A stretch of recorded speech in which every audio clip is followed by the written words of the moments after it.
যে নারীর মধ্যে ৬টি স্বভাব থাকবে ওই নারী সংসারে কোনো দিন টিকে থাকতে পারে না, এবং এই নারী সংসারে থাকলে পুরো সংসারটা হয়ে ওঠে জাহান্নামের অগ্নিরাজ্য।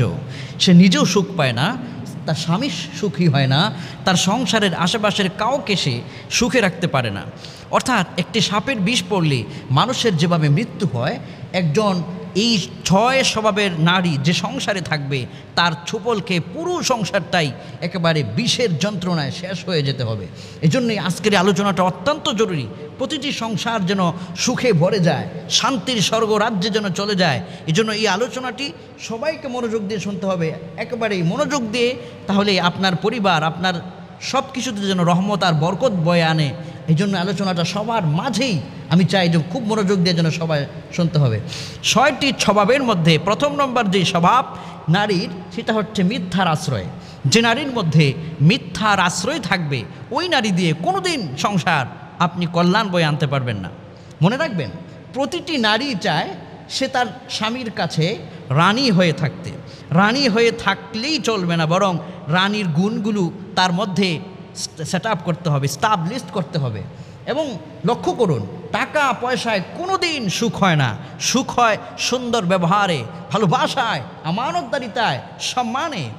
আর হযরতে আলী রাদিয়াল্লাহু আনহু, সুবহানাল্লাহি বিহামদি, সুবহানাল্লাহিল আযীম, বিশ্বনবী সাল্লাল্লাহু আলাইহি ওয়াসাল্লাম হযরতে ফাতেমা রাদিয়াল্লাহু তাআলা আনহাকে যখন আলী রাদিয়াল্লাহু আনহুর কাছে বিয়ে দিলেন, হযরতে আলীর ঘরে থাকার মতো তেমন কোনো ঘর ছিল না, জায়গা ছিল না, আর খাবারের মতো তেমন কিছু উল্লেখযোগ্য ছিল না। টাকা ছিল না, সম্পদ ছিল না হযরত আলীর ঘরে, কিন্তু শান্তির কোনো অভাব ছিল না। সাহাবায়ে কেরাম হযরত আলী রাদিয়াল্লাহু আনহুর দিকে তাকালে বলতেন, সারা দুনিয়াতে আদর্শ, সুন্দর, সুখময় কোনো স্বামী স্ত্রীর সংসার যদি কেউ দেখতে চায়, হযরত আলীর দিকে যেন তারা তাকায়। হযরত আলীর টাকা ছিল না, সংসার শান্তির মহারাজ্যে ছিল। কি জন্য? বিশ্বাসে। হযরতে তার মধ্যে ছিল না মিথ্যার আশ্রয়, এবং তার স্ত্রী বিশ্বনবী সাল্লাল্লাহু আলাইহি সাল্লামের কন্যা ফাতেমা রাদিয়াল্লাহু আনহা, ওনার মাঝেও ছিল না কোনো রকমের মিথ্যার আশ্রয়। এই জন্যে বিশ্বনবী বলেছেন, মিথ্যা থেকে তোমরা বেঁচে থাকো। যে নারী মিথ্যা বলে ওই নারী নিজেও সুখী হয় না, সংসারও টিকে থাকে না, সে সংসারে টিকে থাকতে পারে না, তার মধ্যে মুনাফিক ঢুকে যায়। সহিহ বুখারী প্রথম খণ্ড জিলদে আউয়াল প্রথম খণ্ডের বর্ণনা এসেছে, আয়াতুল মুনাফিকি সালাসুন, ইযা হাদ্দাসা কাযাবা ওয়া ইযা ওয়া'দা আখলাফা ওয়া ইযা আতুমিনা খান। নবীজি বললেন, যার মধ্যে 3টি স্বভাব থেকে যাবে তার মধ্যে তোমরা মুনাফিক খুঁজে নিবে, সে মুনাফিক হয়ে যাবে। 1 নম্বরে যে ইযা হাদ্দাসা কাযাবা, কথা বললেই মিথ্যা বলে, মিথ্যার আশ্রয় নেয়। স্বামীর সঙ্গে কথা মিথ্যা বলে, শ্বশুরের সঙ্গে মিথ্যা বলে, স্বামীর ব্যাপারে নিজের বাবার বাড়িতে এমন কথা মিথ্যা বলে লাগায়, বুঝছেন তো, মানে এমন কথা ছড়িয়ে দেয়। তো এই ছড়ানোর কারণে স্বামীর প্রতি শ্বশুরবাড়ির লোকেরা অন্যরকম একটা খারাপ ধারণা নিয়ে নেয়। এইভাবে করে স্বামীর ব্যাপারে, স্বামীর সংসারের ব্যাপারে, নিজের বাবার বাড়িতে নানান ধরনের কথাগুলো লাগিয়ে লাগিয়ে বলতে বলতে এক সময় দেখা যায় ওই স্বামীর প্রতি শ্বশুরবাড়ির লোকগুলো খেপে যায়। দিন শেষে উভয় সংসারের মধ্যে, উপর আত্মীয়তার মধ্যে একটা যুদ্ধের মতো পরিবেশ সৃষ্টি হয়ে যায়। কেউ কাউকে দেখতে পারে না, দাওয়াত দিলে আসে না, ফোন করলে বলে যে আসবো পরে, এই সেই, মানে এড়িয়ে চলে না। এই একটা মিথ্যার অভিযোগ দিয়ে, মিথ্যার আশ্রয় নিয়ে একটা জান্নাতি সুখের মতো ফুলের টুকরা সংসার আগুনের টুকরায় রূপান্তরিত হতে পারে। এই জন্য নবীজি বললেন, ইযা হাদ্দাসা কাযাবা, তারা কথা বললেই মিথ্যা বলে মুনাফিক। নবীজি তারপরে বললেন, ওয়া ইযা ওয়া'দা আখলাফা, ওয়াদা করে ভঙ্গ যারা করে, ওয়া ইযা আতুমিনা খান, আমানতের খেয়ানত যারা করে, মুনাফিক হিসেবে তাদেরকে ধরে নেবে। আরেকটা স্বভাবের কথা নবীজি বললেন, ওয়া ইযা খাসামা ফাজারা, ওয়া ইযা আহাদা গাদারা, অর্থাৎ কথায় কথায় যারা ঝগড়া করে, কথা শুরু হইলেই ঝগড়া শুরু হয়ে যায়। নারীদের এই স্বভাবটা আছে, কথা শুরু হইলেই স্বামীর সঙ্গে হোক, যার সঙ্গে হোক, ঝগড়া শুরু করে দেবে। ওর মানে ঝগড়া করতে পারলেই মনে হচ্ছে যেন সে সাকসেস, এটা এই স্বভাবগুলো নারীদের মধ্যে বেশিরভাগ দেওয়া যায়। আলহামদুলিল্লাহ, আবার ভালো খারাপের মধ্যে ভালোও রয়েছে, কিন্তু যাদের মধ্যে এই স্বভাবগুলো থাকবে শেষ হয়ে যাবে সংসার। তাহলে 1 নম্বর হচ্ছে মিথ্যার আশ্রয়। যেই নারী মিথ্যার আশ্রয় নেবে সংসারে, স্বামীর সঙ্গে মিথ্যে বলবে, মিথ্যাবাদী হয়ে যাবে যে নারী, ওই নারী সংসারে টিকে থাকতে পারে না, সুখও আসতে পারে না। 2 নম্বর স্বভাবের নারী হচ্ছে যারা অহংকারী। যে নারী অহংকার দেখায়, এই অহংকারী নারী যে সংসারে থাকবে টিকে থাকতে পারবে না, রহমত বরকত সব উঠে যাবে। কেমন অহংকার দেখা জানেন? সমাজের বাস্তবতা বলছি। আমরা তো বিভিন্ন জায়গায় যেতে হয় ইসলামের দাওয়াতের কাজে, নানান ধরনের অভিযোগ আমাদের কাছে। যুবক ছেলেরা কষ্ট করে আসে, হুজুর অনেক কষ্ট করে বিয়ে করেছি, অনেক আশা করে ভালোবেসে বিয়ে করেছি, কিন্তু কি হলো ফলশ্রুতিতে? অহংকার করে। এমন নারী আছে যে রূপের অহংকার দেখায়, স্বামীকে বলে যে আমি কত সুন্দরী, আর তুমি একটা কাইল্লা মানুষ, আমি দেখা তোমার মতো কাইল্লা মানুষের সঙ্গে সংসার করতেছি। অন্য কোনো মেয়ে হলে তোমার কাছে সংসার করতো না, তোমার দিকে ফিরেও তাকাতো না, এরকম বলে রূপের অহংকার দেখায়। এরকম নারী কিন্তু সমাজের মধ্যে রয়েছে। শুধু তো তাই নয়, আহা, স্বামীর কোনো আত্মীয় স্বজন যদি বেড়াতে আসে, তখন কি করে? অহংকারের গরমে, অহংকারটা দেখেন, স্বামীর কোনো মেহমান আসলে স্বামীর আত্মীয় স্বজন সে রান্না করতে চায় না, তাদের সঙ্গে ভালো আচরণ করে না, তার চেহারায় থাকে হিংসা এবং ক্ষোভের একটা ছাপ, স্বামীর সঙ্গে রেগে থাকে, খুব দেখায়। মানে তার ভিতরে কথা হচ্ছে এই আমার বাবার বাড়ি অনেক কিছু রয়েছে, আমি অমুক সম্ভ্রান্ত বড় ধনী ফ্যামিলির মেয়ে, আমি এখানে এসে এই গরিব ফ্যামিলির মানুষদের জন্য রান্নাবান্না করব। তো বিয়ে করার আগে কি এটা ভাবা দরকার ছিল না যে কোন সংসারে আমি যাচ্ছি, টিকে থাকতে পারবো কিনা, এগুলো আমি করতে পারবো কিনা? আদর্শ নারী যে, সে কখনো এই অহংকার দেখায় না, রূপের অহংকার দেখায় না। স্বামীর মতো, স্বামী যদি কালো হয়, সে তোমার কাছে পৃথিবীর সবচাইতে বড় শ্রেষ্ঠ নিয়ামত। স্বামী যদি কালো হয়, সে তোমার কাছে তোমার জন্য রাজা। তোমার ঘরের রাজা হচ্ছে তোমার স্বামী, আর তোমার ঘরের রানী হচ্ছ তুমি। মিলেমিশে চলো, মিলেমিশে থাকো, এই অহংকার দেখায়ও না। আল্লাহ রাব্বুল আলামিন বলেন, জমিনের মধ্যে অহংকার দেখায়ও না। ওহে নারী, তোমার রূপ আছে, অহংকার দেখায়ও না। তোমার বাবার বাড়ির টাকা আছে বলে তোমার স্বামীর সঙ্গে ওই টাকার বড় লোকিগিরি দেখায়ও না, এরকম তুমি করো না। জমিনের মধ্যে অহংকার করে বিচরণ করিও না। আল্লাহ রাব্বুল আলামিন বলেন, ওয়ালা তামশি ফিল আরদি মারহা ইন্নাল্লাহা লা ইউহিব্বু কুল্লা মুখতালিন ফখুর। জমিনের মধ্যে অহংকার করে বিচরণ করো না। আল্লাহ রাব্বুল আলামিন অহংকারী যারা তাদেরকে ভালোবাসেন না, গর্ব তাকাব্বুরি যারা দেখায় তাদেরকে ভালোবাসেন না। অহংকার দেখাও না। যুবতী নারী, তোমার সৌন্দর্য, তোমার যুবক যুবতী, তোমার সব কিছু আল্লাহ তাআলা দিয়েছেন, আর তোমার স্বামী কালো পড়েছে, তুমি এটাকে নিয়ে বারবার অহংকার দেখো তার সামনে, তোমার মতো কাইল্লার সঙ্গে আমি থাকতেছি, এই সেই না, এগুলো বলতে নেই, এগুলো বলতে নেই। 3 নম্বরে হচ্ছে লোভী নারী। যে সংসারে লোভী একজন নারী থাকে, ওই সংসার টিকে না, রহমত বরকত দূর হয়ে যায়। কেমন লোভ করে? সামাজিকতা বলছি। আপনার ঘরে যদি থেকে থাকে, মিলিয়ে নেবেন এবং ঠিক হতে হবে। ইসলাম এসেছে আমাদেরকে ঠিক করার জন্য। The true religion, true Allah is Islam. এটি আল্লাহ প্রদত্ত বড় নিয়ামত, এটা আমাদেরকে শিক্ষা দিতে এসেছে ইসলাম। ইসলাম কারো ওপর কোনো কিছু চাপিয়ে দিচ্ছে না, অর্থাৎ ইসলাম মানুষের কল্যাণেই সব কিছু বলছে। তো বাস্তবতা বলছি যে লোভী নারী যে সংসারে থাকে, ওই সংসার টিকে না।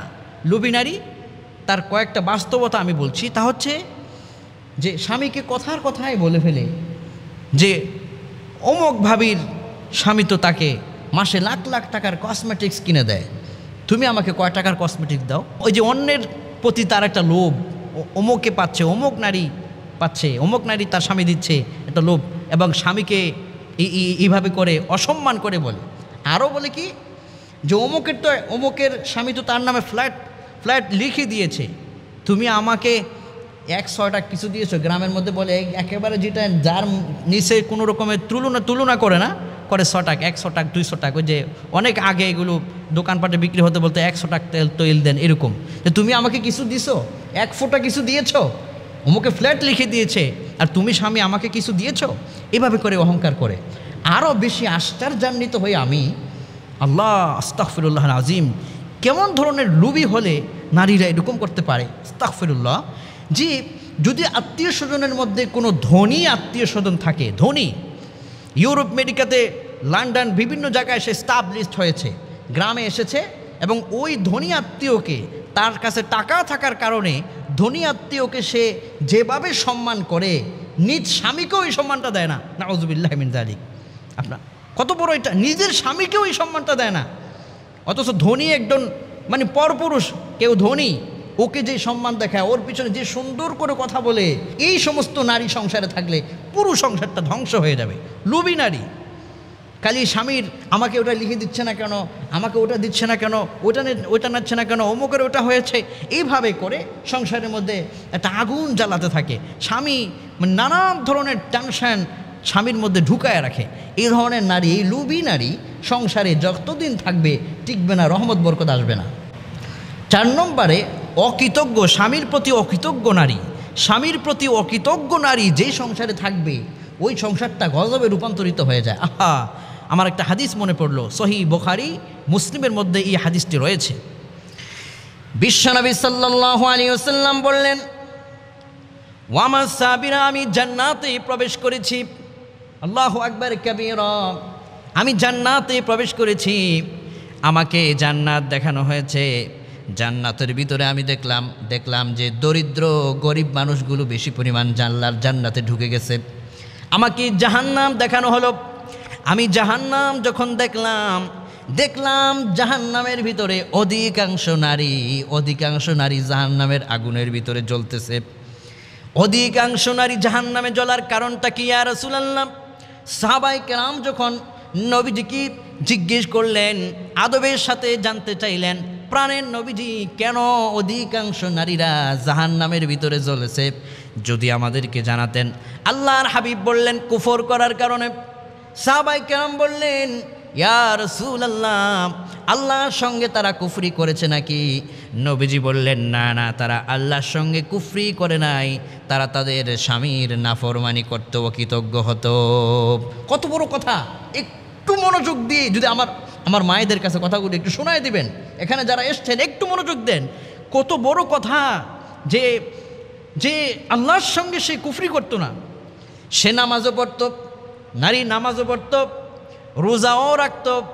এই নারী আবার কোরআনে কারীম তেলাওয়াত করত, কিন্তু নারীর মধ্যে এমন ধরনের একটা বদ স্বভাব রয়েছে যে সে স্বামীকে সম্মান দিত না, স্বামীর প্রতি কৃতজ্ঞ বোধ হতো না, স্বামীর নাফরমানি করত, স্বামীর সঙ্গে কুফরি করত। মানে কুফরমানি হচ্ছে ঢেকে রাখা, অস্বীকার করা। কুফরের অনেকগুলো অর্থের ভিতরে এগুলো একটা, যে স্বামীর নাফরমানি করত। নবীজি বললেন, স্বামীর নাফরমানি যারা করে ওই সমস্ত নারী জাহান্নামের ভিতরে জ্বলবে। কেমন নাফরমানি করে? বাস্তবতা আপনাকে একটু দেখাই। ঈদ সিজনে 500 টাকা দিয়া খুব মোহাব্বত করে, হৃদয়ের মধ্যে ভালোবাসা নিয়া নিজের স্ত্রীর জন্য একটা শাড়ি নিয়ে গেছে বা ভালো একটা পোশাক নিয়ে গেছে, কিন্তু যখন স্ত্রীর সামনে রাখলো, সে দেখে বললো, এটা কত? 500 টাকা। এটা স্বামীর সামনেই ছিটকে ফেলে দেয়। 500 টাকার শাড়ি আমাকে দিছো? তোমার সংসারে আইসা আমি কিছুই পেলাম না, অমুকে এত কিছু দেয়, এত কিছু তুমি আমাকে দিলা। এই স্বামীর প্রতি কৃতজ্ঞতা বোধ হয় না। অথচ এই স্বামীটা এই 500 টাকা কামাই করতেছে, তার মাথার ঘাম কোথায় যায়? যে টাকা কামাই করে সে বুঝে, যে সংসারের দায়িত্ব পালন করে, সে তার কাছে শুধু সংসারের দায়িত্ব নয়, পুরো আসমান তো যেন তার মাথায় থাকে। কিভাবে আমি আমার স্ত্রীর ভরণ পোষণ করব, ছেলেটার লেখাপড়ার খরচ যোগাবো, আমার স্ত্রী অসুস্থ হলে তার চিকিৎসার ব্যবস্থা কি করে করব। যে স্বামী যে সংসার চালায় সে বোঝে তার কত কষ্ট। এই যে বিভিন্ন জায়গায় বিদেশে আমরা সফর করি, দেখি রাস্তাঘাটে মানুষ, ক্লিনার যারা, সুইপার যারা, কি কষ্টটাই না করে, এত কষ্ট করে। এই যে আমাদের দেশে বিভিন্ন জায়গায় মানুষ শ্রম দেয়, বিভিন্ন কল কারখানায় যে শ্রমিকেরা, রিক্সা যারা চালাচ্ছেন, ড্রাইভিং করছেন, বিভিন্ন রকমের কষ্ট যারা করছেন, এই অফিসে আদালতে, এই সকালে ঘুম থেকে যুগে ফজরের নামাজ পড়া, তারপরে আবার জেগে অফিস করা, খেয়ে না খেয়ে রোদ বৃষ্টিতে ভিজে রৌদ্রের ভিতরে পুড়ে কষ্ট করে 2টা টাকা ইনকাম করে স্ত্রীর জন্য কিছু নিয়ে আসে, আর তখন স্ত্রী বলে তোমার সংসারে আছে আমি কিছুই পাই নাই, বলুন ওই স্বামীর হৃদয়টা তখন কেমন লাগবে? এই জন্য আল্লাহর হাবিব বললেন, ওয়ামাস সাবিরা, তোমরা তোমাদের স্ত্রীদেরকে জানায় দাও, তোমরা তোমাদের বোনদেরকে জানায় দাও যেন কখনো স্বামীর অকৃতজ্ঞ না হয়, কখনো যেন নাফরমানি না করে। স্বামী 500 টাকার জিনিসটা দিয়েছে, এটাকে হাতে নিয়ে চুমা খাও, কলিজায় লাগাও, বুকে লাগাও, আর বলো স্বামী আপনি আমাকে যা দিয়েছেন এর মূল্য 500 টাকা হতে পারে, কিন্তু এই জিনিসটার মূল্য আমার কাছে কোটি টাকার চেয়েও বেশি। আপনি আমার জন্য এনেছেন, এর চাইতে আনন্দের বিষয় আর কি হতে পারে? স্বামীর হৃদয় ঠান্ডা হয়ে যাবে, শান্তিতে ভরপুর হয়ে যাবে। এই স্বামী তার জীবন দিয়া হলেও স্ত্রীকে কলিজা দিয়ে ভালোবাসবে, আর স্ত্রী চাওয়ার আগে এই স্বামী তার স্ত্রীর সামনে সব দিতে বাধ্য থাকবে। এই জন্যে এই অর্থাৎ লোভী অকৃতজ্ঞ হওয়া যাবে না, অকৃতজ্ঞতা হওয়া, অকৃতজ্ঞ স্বামীর প্রতি অকৃতজ্ঞ এটি হওয়া যাবে না। স্বামীর প্রতি অকৃতজ্ঞ হলে দুনিয়া আখেরাত সব শেষ হয়ে যাবে। এজন্য স্বামীকে সন্তুষ্ট রাখতে হবে। 5 নম্বর, সন্দেহকারী নারী। যে নারী সন্দেহ নিয়ে সংসারে থাকে, ওই নারী দ্বারা সংসারের কোনোদিন উন্নতি আসে না। কেমন? বাস্তবতা বলছি। আহা, স্বামীটা বাহিরে কাজ করতে গিয়েছে, দোকানে গিয়েছে, অফিসে গিয়েছে, আদালতে গিয়েছে, ঘরে আসা মাত্রই এই তোমার ফোন দাও, মোবাইল খুলে চেক করে, মেসেঞ্জার চেক করে, ইমো চেক করে, হোয়াটসঅ্যাপ চেক করে যে তুমি কোন মেয়ের সঙ্গে কথা বলে আসছো, এগুলো করে স্বামীর প্রতি একটা সন্দেহ রাখে। কখনো যে স্ত্রীটা তার স্বামীর প্রতি এরকম সন্দেহ রেখে যায়, ওই সংসার কখনো সুখী হতে পারে না। সংসার সুখী হয় বিশ্বাসে। চোখ বন্ধ করে স্বামী তার স্ত্রীকে বিশ্বাস করবে, স্ত্রী তার স্বামীকে বিশ্বাস করবে। আহারে, আরও কি সমস্যা রয়েছে জানেন? এই স্বামী অফিসে আদালতে কাজ করেছে, রাস্তায় জ্যাম হয়েছে, তো এখন রাস্তায় বাংলাদেশের অবস্থা তো আপনারা জানেন, ট্রাফিক গাড়ি থামিয়ে দিয়েছে, অনেক সময় গাড়ি দাঁড়ানো, আবার অনেক সময় দেখা যায় জ্যামে পড়ে দাঁড়ানো, লেট হয়ে যায় বাসায় আসতে। তো বাসায় আসতে যখন লেট হলো, ঘরে ঢুকা মাত্রই বলে আজকে কোন মেয়ের সঙ্গে সময় কাটাই আসতো আমাকে বলো। নাউযুবিল্লাহ মিন যালিক। চরিত্রবান পুরুষটাকে এইভাবে কথা বলে তার মনমস্তিষ্ককে এইভাবে সবসময় জ্বালিয়ে রাখে, শেষ করে দেয়।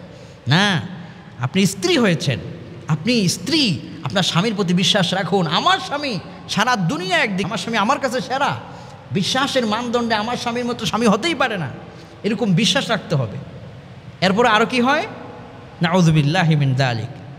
স্বামী অফিসে আদালতে বিভিন্ন জায়গায় কষ্ট করে, একটা মানুষ যখন বাইরে থেকে কষ্ট করে, তার মনের মধ্যে একটা আশা থাকে যে আমি আমার ঘরে গিয়ে একটু সুখে একটু বসবো, রেস্ট করব, আরাম করব, সন্তানদেরকে আদর করব, স্ত্রী সবাই সাথে একসাথে একটু আল্লাহর নিয়ামত খাবো। কিন্তু ঘরে ঢুকা মাত্রই যখন এই ধরনের তোমার মোবাইল ফোন চেক করি, তুমি কোথায় সময় কাটিয়ে আসছো, এই ধরনের যে অবিশ্বাস, এই যে সন্দেহ, এই সন্দেহগুলো করার কারণে পুরুষের বাইরে যেই কষ্টটা পেয়েছে, ঘরে আসার পরে ওই সুখ পাবে তো দূরের কথা, কষ্ট আরও তার দ্বিগুণ বেড়ে যায়। সুতরাং সন্দেহ নয়, স্বামীকে ভালোবাসতে হবে, স্বামী ও স্ত্রীকে সন্দেহ নয় ভালোবাসতে হবে, এরই মাঝে টিকে হবে, এরই মাঝে টিকে যাবে, এরই মাঝে ফুটে উঠবে সুন্দর রহমতময় সংসার। 6 নম্বরে, ওই নারী যে নারী বেনামাজি। অধিকাংশ ফ্যামিলিতে স্ত্রী বেনামাজি, বেনামাজি স্ত্রী, বেনামাজি নারী যে সংসারে থাকবে, ওই সংসারের অভাব কখনো যাবে না। এই জন্যে সমাজে কি হচ্ছে জানেন? বাস্তবতা বলছি, নামাজ পড়ার টাইম নাই, কিন্তু সাজসজ্জা করা, শপিং মলে যাওয়ার টাইমের অভাব নাই, স্বামীর খেদমত করার টাইম তার কাছে একটুও নাই, কিন্তু মেসেঞ্জারে, হোয়াটসঅ্যাপে, ইমোতে পর পুরুষের সঙ্গে মেসেজ চালিয়ে যাওয়া, এটার আবার টাইমের অভাব নাই, সময়ের অভাব নাই। এই ধরনের নারী কিন্তু সমাজে রয়েছে। এই নারী যে সংসারগুলোতে থাকবে, আল্লাহর গজব নেমে আসবে। অথচ এই নারী চাইলেই কিন্তু তার জন্য আল্লাহর জান্নাতটা নিয়ে আসতে পারে, বরাদ্দ হতে পারে। মুসনাদে আহমদের বর্ণনায় বিশ্বনবী বললেন, নারীদেরকে জানিয়ে দাও 4টা গুণ, 4টা আমল যদি তার মধ্যে থেকে থাকে, তাহলে আল্লাহর জান্নাতের দরজা তার জন্য খুলে যাবে। নবীজি বললেন, এক নম্বরে সময় হলে সে সালাত আদায় করবে, 2 নম্বরে রোজা রাখবে, ফরজ রোজাগুলো রাখবে, 3 নম্বরে তার লজ্জাস্থানের হেফাজত করবে। পরপুরুষ যতই সুন্দর হোক, আমার স্বামীর চাইতে সুন্দর পুরুষ পৃথিবীতে কেউ নাই। কোনো পুরুষের দিকে এমন নজরে তাকানো যাবে না, এমন চিন্তা করা যাবে না যার তার চরিত্র নষ্ট হয়ে যায়। লজ্জাস্থানের হেফাজত যে নারী করে, নবীজি বললেন 4 নম্বরে যে নারী স্বামীর আনুগত্য করে, আল্লাহর হাবিব বললেন তাদখুলুল জান্নাতা বিসালাম, ওই নারী নিরাপদে আল্লাহর জান্নাতুল ফিরদাউসের ভিতরে ঢুকে যেতে পারবে। নিরাপদে আল্লাহর জান্নাতে ঢুকে যাবে ওই নারী যার মধ্যে নামাজের গুণ থাকে, রোজার গুণ থাকে, যার মধ্যে লজ্জাস্থানের হেফাজতের গুণ থাকে, পর্দা করে চলে, আল্লাহকে ভয় করে, পরপুরুষের সঙ্গে মেসেজ জব করে না, স্বামীর আনুগত্য করে। ওই নারীটা মরার সাথে সাথে জান্নাতে ঢুকে যাবে। সুবহানাল্লাহি বিহামদি, সুবহানাল্লাহিল আযীম। নাসাইর বর্ণনায় ওই নারীর দিকে আল্লাহ রহমতের দৃষ্টি দেন না। খুব মনোযোগ দিয়ে শুনতে হবে। ওই নারীর প্রতি আল্লাহ পাক রহমতের দৃষ্টি দিয়ে তাকাবেন না, তাকান না যে নারী তার স্বামীকে অপমান অপদস্থ করে বেড়ায়। সুনান নাসাইর বর্ণনায় নবী আলাইহিস সালাম বলেন যে নারী তার স্বামীকে সম্মান দেখায় না, অপমান করতেই থাকে, ওই স্বামীর, ওই স্ত্রীর দিকে আল্লাহ রাব্বুল আলামিন এতটাই রাগ হন যে রহমতের নজর দিয়ে তাকান না তার দিকে। আল্লাহ রহমত তার থেকে উঠে যায় যে নারী স্বামীকে অপমান করে। সাহাবায়ে কেরাম বললেন, কোন নারী উত্তম ইয়া রাসূলুল্লাহ, ইয়া হাবিবাল্লাহ? আল্লাহর হাবিব বললেন, যে সমস্ত নারীর মধ্যে 3টি গুণ তোমরা পেয়ে যাবে, ওই নারীর চাইতে উত্তম নারী পৃথিবীতে আর কেউ হতে পারে না। নবীজি বললেন, 1 নম্বর, যে স্ত্রী সর্বত্র তার স্বামীকে সন্তুষ্ট করে, স্বামী তার দিকে তাকালে মুচকি হেসে, স্বামীর কপালে ঘাম হয়ে গেলে সেটা তার নিজের কাপড় দিয়ে মুছে দেয়, স্বামীকে সন্তুষ্ট করে।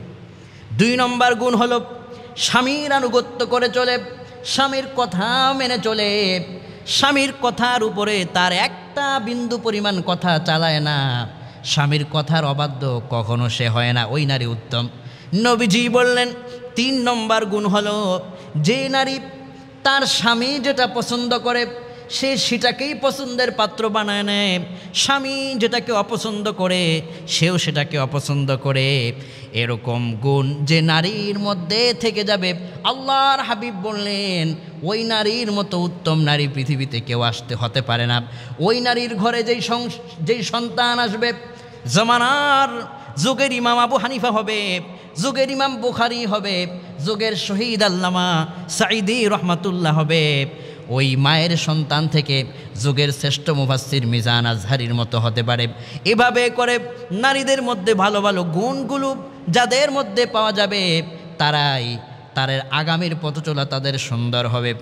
আর যেই 6টি বদ অভ্যাসের কথা আজকে আমরা আলোচনা করলাম, এই বদ অভ্যাসগুলো যে নারীর ভিতরে থেকে যাবে, তাহলে সংসারে কোনো দিন সে টিকে থাকতে পারে না, শান্তি পেতে পারে না। এজন্য অনুরোধ করে বলি, আপনার বোনের মধ্যে যদি এই ধরনের বদ অভ্যাস থেকে থাকে, স্বভাব থেকে থাকে, আপনি ভাই হিসেবে আপনার বোনকে সংশোধন করুন। আপনার স্ত্রীর মধ্যে যদি থেকে থাকে, আপনি বিনয়ের সাথে সুন্দরভাবে তার কাছে কোরআনের কথাগুলো পৌঁছে দিন। ও পিতা, আপনার মেয়ের মধ্যে যদি এই রকমের স্বভাব থেকে থাকে, আপনি পিতা হিসাবে আপনার মেয়েকে সংশোধন করুন। তাহলে যদি আপনার মেয়ে সংশোধন হয়ে যায়, আপনার মেয়ের সংসারটা শান্তির রাজ্যে পরিণত হয়ে যাবে। সুতরাং এই যে বদ অভ্যাসগুলোর কথা আমরা বললাম, এই 6টি যে স্বভাবের কথা বললাম, এই 6টি বদ স্বভাব যেন কোনো নারীর মধ্যে না থাকে। এই নারী তো জান্নাতের যাওয়ার জন্য নিয়ামতের নারী। এই নারীর পায়ের তলায় আল্লাহ পাক জান্নাত রেখেছেন। সুবহানাল্লাহ। আমার মা, আপনার পায়ের তলায় আপনার সন্তানের জন্য জান্নাত, আর আপনার মধ্যে এই বদ অভ্যাসগুলো আপনি কিভাবে রাখেন? আপনার তো অনেক ইজ্জত। আপনার মতো মেয়ে হযরত ফাতেমা রাদিয়াল্লাহু আনহা স্বামীর সংসারে কত সুন্দর ভূমিকা রেখেছেন, জান্নাতের সর্দারিনী, সৌভাগ্য লাভে ধন্য হয়ে গিয়েছেন। আপনার মতো মেয়ে, আপনার ধন্য, আপনি ধন্য যে আপনাকে নারী জাতির মধ্যে আল্লাহ অন্তর্ভুক্ত করেছেন। নবীজি বলেছেন যার 5টা কন্যা সন্তান তার জন্য 5টাই জান্নাত। সাহাবায়ে কেরাম বললেন হুজুর কেন? নবীজি বলেছেন ওই যে সে কন্যা সন্তানদেরকে লালন পালন করেছে, এই জন্য আল্লাহ তার জন্য 5টাই জান্নাত বরাদ্দ দিয়ে দিবে, কেননা সে নারীকে মমতা দিয়ে সুন্দর করে বড় করেছে, যত্ন করেছে। সুবহানাল্লাহি বিহামদি। আবার বললেন আল জান্নাতু তাহতা আকদামিল উম্মাহাত, মায়ের পায়ের তলায় সন্তানের জান্নাত। ও আমার মায়েরা, আপনার এত সম্মান, এত ইজ্জত, যদি আপনার মধ্যে এই বদ স্বভাবগুলো থাকে তাহলে আপনার এই ইজ্জত, এই সম্মান আপনি কিভাবে টিকিয়ে রাখবেন? সুতরাং এই স্বভাবগুলো থেকে নিজেরা বেঁচে থাকি, সংসারকে বাঁচাই, সবাই যেন সুন্দরভাবে শান্তিময় সংসারে সর্বত্র থাকতে পারে এই কামনাই করছি।